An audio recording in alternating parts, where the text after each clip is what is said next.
Nate Oats joins us now. He's the head coach at the University of Alabama. Coach, we'll ask that you open things with a statement, then we'll take some questions. We had a good practice yesterday. We made it through injury-free, so I think as long as we can get through today's practice injury-free, we should be healthy for the first time in a while, and we're going to need to be healthy. We're going to need to use our depth against UConn, but I like where our guys' heads are at. Obviously, we're big underdogs. We know that UConn's very good. You know, they've been running through the competition, but I don't think our guys are scared. I think our guys are confident in their abilities, and we're getting healthy. We'll be ready. We know it's going to be a tough game, but I think we've had good game plans going into the last few games here in the tournament. Our guys have done a good job executing them. I think we'll have a solid game plan. I think our guys are going to be pretty locked into what we have to do to get this thing done on Saturday. Coach, our first question comes up front on the right side of the room. Blake Byler, BamaCentral.com. Nate, obviously getting to the Final Four is a huge accomplishment and something that y'all were striving for, but how do you shift from getting that accomplishment to now looking towards accomplishing something else and chasing a championship? You know, we talked about at the beginning of the year, you know, our goal was to win championships. We didn't win the SEC regular season this year. We'd won that 2 out of the last 3 years. You know, we had a shot at it, lost the home game to Tennessee and the road game to Florida, which, you know, we didn't win that. Had a shot to win a tournament championship, which we'd done 2 out of the last 3 years. Didn't win that. Now, here's a chance to win the biggest championship out of all of them. So, while I don't want to take anything away from making a Final Four because it's special, it's something that's never been done in school history, but there's still 2 games to be played, and the biggest championship of all is still sitting in front of us, and we need to get locked in and play it. So let's not discount the fact we've made a Final Four. That's a big deal, but we're still playing for a championship. We've got 2 games left to win the biggest one of all, and that's where our mindset's at right now. Second row on the right side, same area of the room, Coach. Coach Joe Gaither, BamaCentral.com. The last couple of weeks, you've really accredited Mark Sears' leadership as being the catalyst for this run. Could you elaborate on maybe what he's doing differently or what he's doing more of in the leadership department that you think has really driven the team to this point? You know what? I think he's done a better job encouraging his teammates, talking in the huddles. You know, we got to get stops. You know, he comes in, he's a lot more vocal. You know, I think a lot of guys, maybe it's not their nature to be as vocal. You know, they kind of let their play kind of lead the way, if you will. But you've got to do more than that if you want to be a real leader. There's no option. You have to be vocal. You have to speak up. You have to inspire your guys. He's become more vocal. He's talking in timeouts. He's talking in huddles.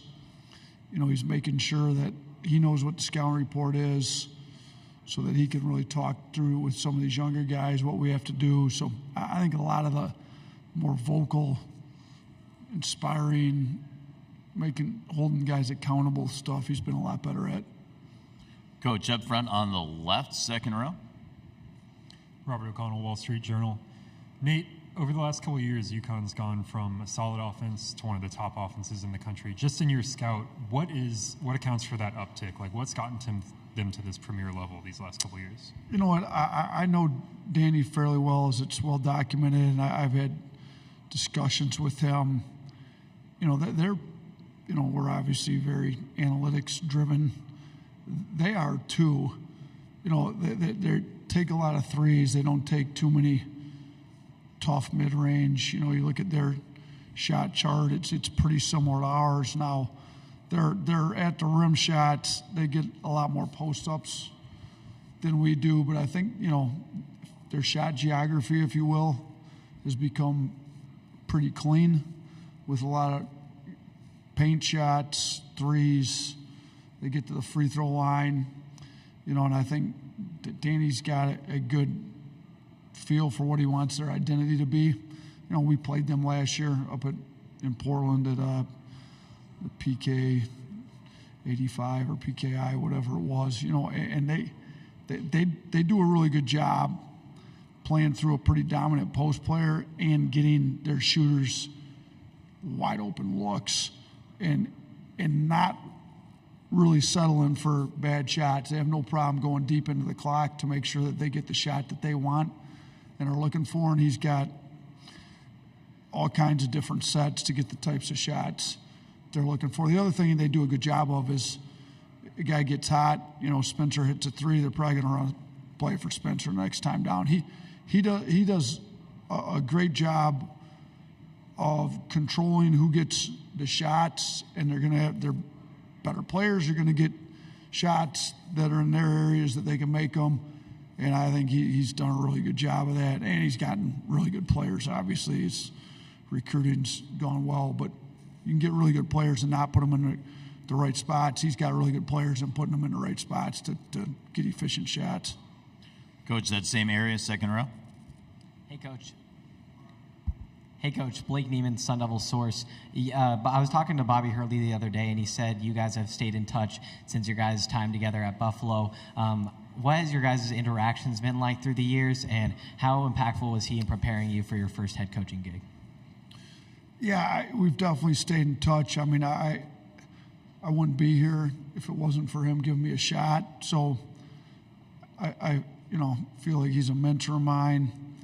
He's one of the best point guards to ever play. I learned a lot about point guard play in the 2 years I was with him, which the way that we want to play, we've had great guard play. We've done a pretty good job putting guards into the NBA, and I feel like I did learn a lot in those 2 years.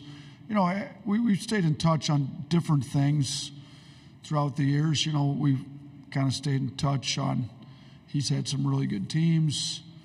We've talked about them. We've sometimes one of us is on a losing streak, kind of pump the other one up. We always see each other on the recruiting trail. How's recruiting going? When we played Arizona here, they allowed us to use their gym to practice in. And then obviously we both got the connection with Danny. It's his brother, and I've known Danny for a long time, and Danny's been pretty successful, so we'll text on some of Danny's games too on some of that stuff. So, different things, different areas, just kind of touching base on basketball-related things throughout the years. And, yeah, I mean, he coaches, him and his brother both coach super intense, and I'm not sure I'm quite at the level of intensity those two guys carry on the sideline, but we're pretty intense as well, and I think that there's a reason that their families won big in basketball at all levels, and I kind of learned how to I learned a lot of drills from Bobby, and I think he got them from his dad and from his brother, and we still use a lot of the drills I learned from Bobby. Just they're good. They shoot his dad probably his best drills in basketball, and the two of those, Danny and Bobby learned a lot from their dad, and I was able to learn a lot from Bobby and Danny as well. In the center of the room, Zach. New York Post. Three of the four coaches here were high school coaches like you were. How do you think that important is? How important is that for someone once you get to this level? And you always hear about there's so many great high school coaches who never do get that shot. What was it like for you also when you did finally get that shot? Yeah, I agree with that. I think there's a lot of really good high school coaches. I went against them up in Metro Detroit area, and I've gotten to know a lot of them. I still steal drills when I go on recruiting trips to see different high school coaches work. I mean, I've been fortunate enough to go into some pretty good high school coaches' practices. I think, I was fortunate. I got some breaks, and Bobby gave me my first break. If it wasn't for Bobby giving me that break, I wouldn't be here. And I think there's a lot of really good high school coaches that just never got a break. And, it's unfortunate, but there's only so many jobs out there, and, it's hard. Everybody's not going to get a break. So you kind of got to be ready for your breaks if they come. it is pretty cool that 3 of the 4 of us were high school coaches, and not that long ago. I mean, 11 years ago I was a high school coach, and it wasn't too long before that Danny made the jump straight from St. Benedict's to Wagner, and then Keats was moved from high school to a college assistant, a little bit more like I did, and then was able to get a head job at Wilmington. And I think it's pretty cool that 3 high school guys, I'm sure there's a lot of high school coaches out there looking at this Final Four, wondering if they can get a break. And I just tell them keep working, be ready for a break if it comes. And sometimes you got to make your breaks. But I think it's cool. I think it shows you that there's coaches at all levels. I've got a coach on my staff I hired that kind of high school over in Europe. He had never coached Division I basketball before I hired him last year, and he's done a really good job for me. So I think you can make hires from all different areas and levels. Does the guy know basketball? Is he passionate about it? Does he work hard at it? Like that's more what I'm looking for in hiring assistants. And I think maybe this Final Four helps some ADs see that they can think outside the box maybe a little bit more. Up front on the left side. Chase Goodred with the Tuscaloosa News. Coach, question about Nick Pringle. Last week after the Clemson game, I think you cited his leadership and felt like he had an inspiring performance for the team. And, of course, like 6 or 8 weeks ago, it looked like it was touch and go whether or not he would be on the team. Can you just speak to the transformation that he's made mentally, and do you think his relationship with Scotty Hollins has had a lot to do with that? It's a good question. It's ironic that question comes after the high school question, because I go back, sometimes some guys need some maturity and just need to grow a little bit. And being a high school coach for 11 years, I saw a lot of young men change, whether it's over the course of 1 year or over the course of 4 years. And I think, I never would give up on a kid in high school. There was a kid that I kicked off the team his junior year in high school that ended up moving in with me that spring, because I brought him back and never let him play the rest of his junior year. But I brought him back in a program because I was afraid of where he'd end up if he didn't have basketball. So while, he did something significant enough to be done with the team, he didn't play any more games the rest of his junior year. But Valdez Green was his name, went by Vinny. Vinny ended up being in a tough spot. He moved in with me that spring, stayed with me all spring, summer, the next year, played for me his senior year, got him into junior college, came back, stayed with me on his senior breaks. Like, you see guys change, and especially like the high school level I was at. So like, to answer your question about Pringle, I think he has changed a lot. I think sometimes they have to see things from a different perspective. And one of the statements he made to me when he'd come back from, he got suspended, I think that's what you're referring to, 6 to 8 weeks ago, is I didn't realize what a distraction I was to my teammates. And his big thing is he's always wanted to be there for his teammates, and he has been. He's been a good teammate, but he didn't realize some of the stuff he was doing was a distraction to him, and he didn't want to be there. And I think, Scotty's traveled with us all year. Scotty started traveling with us last year with the kind of the adversity we went through, and Scotty's been a great mentor to Nick, great mentor to a lot of our guys. I think Scotty helps Nick stay grounded.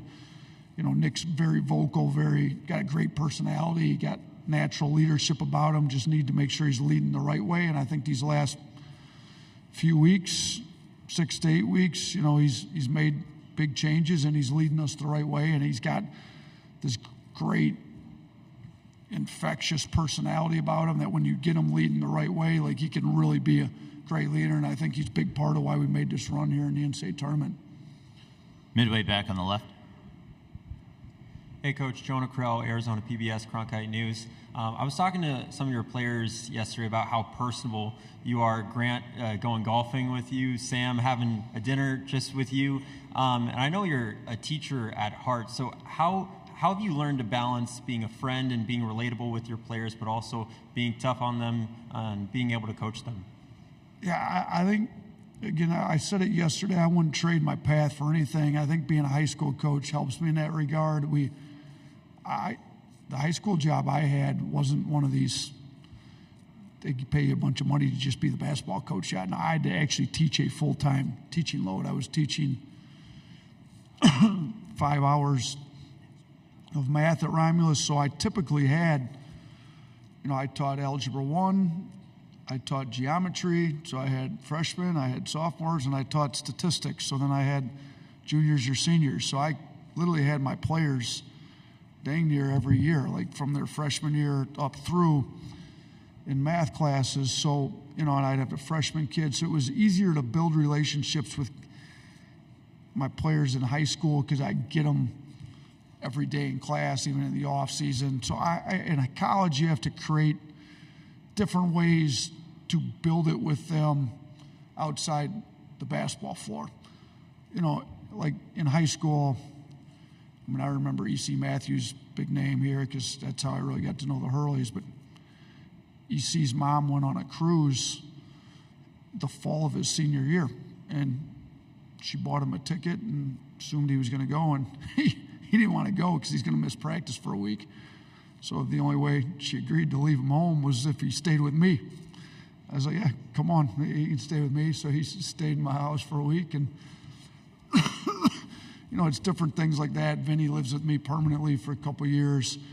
You have the whole team over for barbecue. You have the whole team over to shoot some pool. So, I made sure my house now, I've got a little nice game room where I've got pool table, ping pong table, got an Xbox, so I like to have the guys over. Now in college, it's a little different because they're not going to come over all the time. In high school, it's a little, you put food on the table. In high school, they're going to come. Like in college, they got a lot more resources. You can't just entice them with some food but I like to hang out with them off the court, enough. We've got look, when I got to Alabama, they had a pool table up, but apparently it didn't get used much, at least not by the coaching staff. So I've established myself as number one on the pool, the billiards. Everybody else can work down. Scotty Hollins, our team chaplains. We got an ongoing running tally. I'm on my head right now. He's probably the second best pool player, but we've also got a ping pong table in there. We got shuffleboard table in there. It's easy to interact with guys on things like that. I've gone golfing with Grant. I put a simulator in my house like a year ago because I stink at golf, and I can go down and hit ball. I still stink. I'm terrible, but I think when I went with Grant, I think I beat him by like one. Like now he can hit it a long ways. He's a little inconsistent like me. I don't hit it near as long as him, but I think I beat him by one. But I remember I think I had like Sam over there hitting on the simulator. I got a video on my phone of him hitting at the Fan Fest yesterday. 3 strikes, he was out. He missed the ball entirely 3 straight times. It looks similar to on my simulator. But I think when you're able to hang out with the guys a little bit, do some fun stuff. The day before we left for the tournament, we had everybody out and went. They've got a new Pop Stroke mini golf thing in Tuscaloosa. We took the whole team out to that. Just get away, don't talk basketball, hang out, let them see you as a real person. I think it works a little bit. So, yeah, we try to do some of that type of stuff. We're going to welcome in Mark Sears, and we're going to start to transition to our full court press questions, but we're going to take one all the way back and all the way left. Hey, Coach. Brett Greenberg, Bama 247. I know you can't give specifics, but just from a recruiting perspective, what do you think this Final Four appearance does for you guys going forward? Does the recruiting pitch change? Talk about that for a second. Certainly doesn't hurt. I mean, if kids don't want to be a part of a winning team, I probably don't want to take them. So we've had one of the more, what would I say, modern offenses, one of the more recruitable 2 offenses in the country over the last 5 years. We've done we did a study. We've improved our guys' draft stock more than anybody in the country has over the last 5 years since we've been there. So we've got the NBA deal. We've had more lottery picks than anybody in the country. We've got the offense going. We've won at a high level, I think, since since I got to the SEC, they've given out 9 trophies. I think we have 4 of them. You know, there's 5 regular season, 4 tournament. They didn't have the tournament my first year. I think we've got 4. Kentucky's got 1. Tennessee's got 2. Auburn's got 2. So we've won those championships. We've got an offense. We put guys in the pros. Now we're competing on a national stage in the Final Four to win a national championship. So there's not a lot missing in the recruiting pitch now. So Preston's a big-time recruiter, and he's certainly using this Final Four run to our advantage for sure, and we'll see what type of dividends we can gain from it moving forward to spring and summer. Back of the room, just to the right of the aisle. White polo, thank you. Hey, Coach. Mike Miller, Field of 68 Daily. I asked Mark yesterday if there was such a thing as too many threes in a game. Now, you've run the calculus. You tell me, I'm sure Dan knows the calculus too. Is there such a thing as too many threes? No. It all depends on how the defense wants to guard us. I think you go back to our Purdue game. What did we shoot? 46, if I remember correct. Like, I don't really care. We'll shoot 50 in a game if that's how they want to guard us. And, you know, if they want to take the paint away, we'll take threes. If they want to take the threes away, we'll take the paint. Now, UConn presents a little bit of challenge because they got Klingon that kind of roam the paint. And I'm sure they're going to try to run us off the three-point line. So, you know, most games there's a pretty good mix of threes and paint shots. But, no, there's no max. I mean, shoot, we've made – my first year, we set the SEC record for threes made in a game, and we made 22 at Auburn. We broke that record, made 23 in a game. We've hit 20 plus, I think, 5 different times.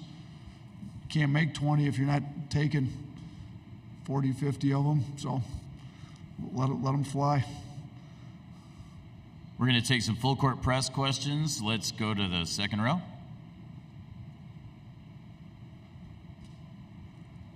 Hi, I'm James Morrell from ASU. Coach, you kind of touched on this earlier in the press conference, so Mark, if you want to answer this. You talked about how it's important to be here and the job's not done, but not to downplay the fact that this is your first appearance in the Final Four, your program's first appearance. What does that mean to you to be here on the stage? Go ahead, Mark. It's for you. I already answered it before you got here. You didn't listen to the question. He said that. All right. So, having a first program appearance, you know, it's very special and to soak it all in, you know. But we didn't come here just to be satisfied of making the Final Four. You know, we have goals and ambitions to win the whole thing. Next full court press question is just to the left of the aisle. Back right microphone. Your left. Front right microphone now. Hi, my name is Adriana Padre. So Alabama's full of traditions from Rammer Jammer. I mean, do you guys have any traditions within the locker room, any superstitions that kind of go on that you guys have? Mark, you want to take some traditions, superstitions first, then Coach? I don't say we have like any traditions with the Rammer Jammer, but I do personally. I love going there. You know, very good breakfast spot.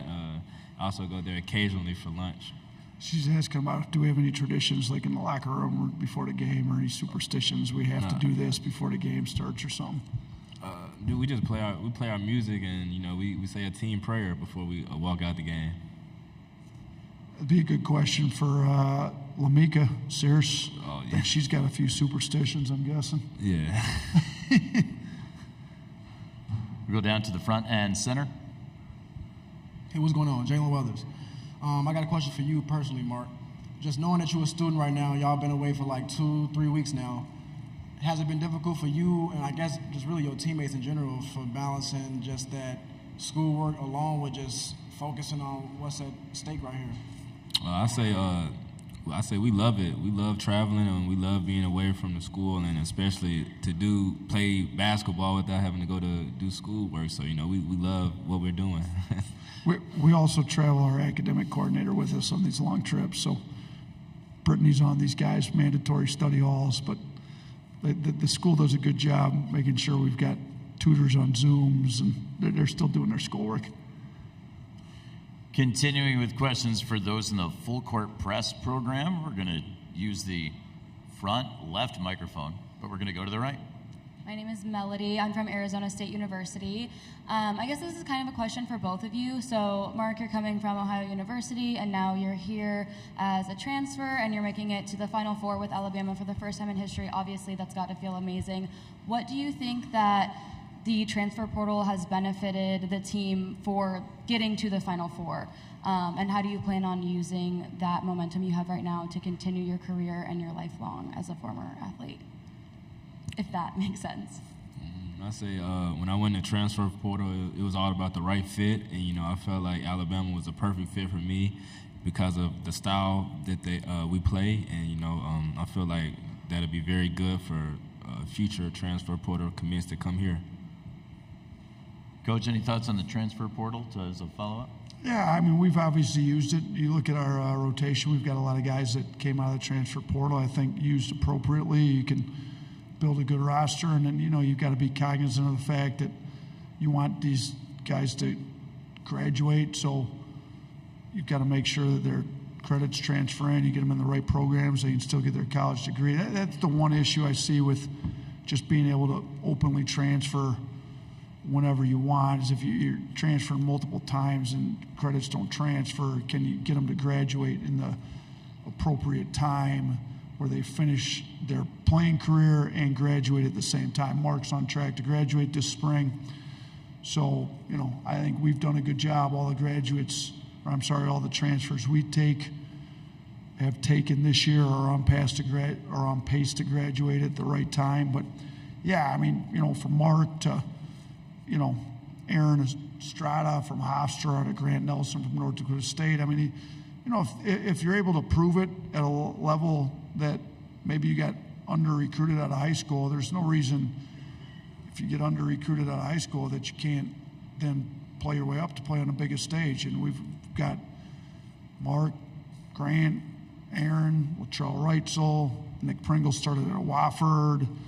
You kind of go down the list. Like, these guys are now playing on the biggest stage, and I think if you prove yourself, let's keep in mind that we're still here to educate the guys as long as they get their degree. I'm not opposed to the transfer portal. We used it to create this roster, and I think it's done well for the individual guys themselves as well. Back up front and to the center. So for you, Mark, how has it been going from the MAC to the SEC? Like, I played football in the MAC. I played at Eastern Michigan University, so I know a little bit about the MAC. So knowing that MAC sometimes, it can get a little disrespect, you feel me? So knowing that you went from the MAC now to the SEC, how has that transition been for you personally? I said the guard play in the MAC is very similar to the SEC. We have great guards in the MAC, and then the only difference would be the big play. There's not going to be a 5-man in the MAC that can switch onto a point guard and stay in front. I say that's really the biggest difference between the MAC and the SEC, because SEC you got versatile big guys that can stay in front of the guards. He didn't play in the MAC when I was in the MAC because we had a versatile big guy that would have stayed in front of him, I think. No. Continuing with full court press questions, if there are any. We'll go to the third row. Back right, Mike. Hi, my name is James Lotz. I'm with ASU. I just wanted to ask, obviously tomorrow's the first time Alabama will be in the Final Four, and that's a big game. I just wanted to ask how you kind of handle the nerves going in and don't let the game get too big for yourself. I say just take it like it's any other game, just more people watching. That's the fun about it, just being able to play for the University of Alabama and just know this game has meaning and you're not just playing for yourself. Did you have a follow-up up front? We have time for one more.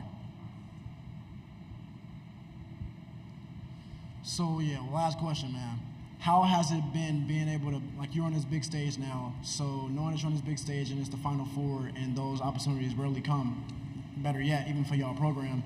So knowing that y'all have this unique opportunity, how have you been able to find the balance between just seeing what's at stake, seeing that you got to focus on the moment, but at the same time just taking a step back to just be grateful for where you're at and just take a step back to just literally soak everything in?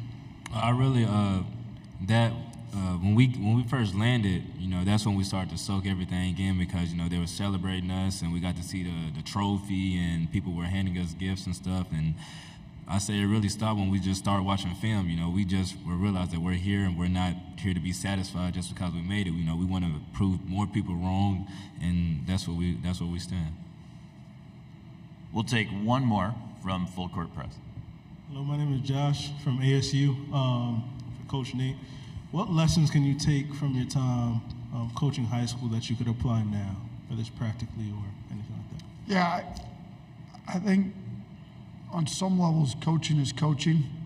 You've got to have relationships with your players because part of coaching is motivating them to play hard. I think if they don't trust you, if they don't believe in what you're telling them, they're not going to play at the same level they need to. So I think you got to build trust with your players. You got to be super knowledgeable. I think even coaches that build great relationships with their players, if they don't study the game and know what they're talking about, they lose trust. So relationships, trusts, you got to have it all. Like, you can't just, and you don't need to be their friend to build a relationship. I can have a really good relationship with them without, I'm not going to, I'm almost 50 years old. I'm not going to be like hanging out with Mark on the weekends. He's going to do some different stuff, but I can have a great relationship with him. I felt like when I was a high school coach, I wanted to be the hardest working coach in the state of Michigan so that I could build their trust. I had an assistant, a long-time assistant, Josh Baker, who went and took over his own program and won a bunch of state championships at Southfield Christian. But I used to tell him, if all we're doing is just teaching these guys how to put a round ball through a ring, we're wasting an awful lot of time. But if I can be the best coach they've had to where I get their respect, so then I can teach them how to grow into be a young man on a lot of other areas, they respect you if they know you put the work in to make them better at what they're trying to do. And then you can use that to teach them life lessons and a lot of things. I think the same thing goes now. I mean, if they know I'm lazy and I don't know what I'm talking about, they're not going to respect me as a coach, as a man. So let's be the hardest working guy, the most prepared coaches we can possibly be. You earn their respect. You treat them with respect. There's a way to, I've gotten on Mark over this year. We need him to guard a little better. We need him to play a little harder, and he's gotten it. But you can get on him without being disrespectful and have a relationship with them, get their respect, build it, get them to play hard. All of that's pretty similar, high school, college, all that. So those are the biggest lessons in coaching I think I was able to learn at a high school level. Now, tweaking game plans, X and O, obviously the higher you get up, the more information you have, the more you're able to do a little bit of that, the better that can go. But the crux of it, if you can't build a relationship, garner respect from your team, like high school, college, NBA, it doesn't matter, you're not going to be a very good coach. We want to thank Coach Oats and thank Mark Sears for joining us here in the main interview room. Alabama's going to head to open practice out on the floor in just a few moments.